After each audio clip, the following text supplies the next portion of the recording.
আসসালামু আলাইকুম দর্শক বন্ধুরা, ঈদ মোবারক। আমাদের এই সাবুল ঈদগাহ মাঠে আপনাদেরকে দেখানোর চেষ্টা করতেছি। এটা হচ্ছে আমাদের সাবুল গ্রামের ঐতিহ্যবাহী ঈদগাহ মাঠ। এটা অবস্থান হয়েছে শাহজাহানপুর থানা আশিকপুর ইউনিয়নের সাবুল গ্রাম। মাঠটি বিশাল বড়। এই মাঠের কাজগুলো চলতেছে।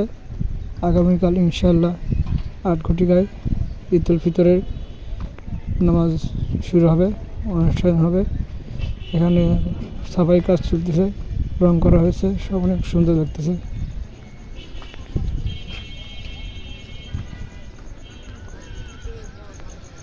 এখানে নামাজের কাতার আছে 27টা, মোট 27টা নামাজের কাতার আছে।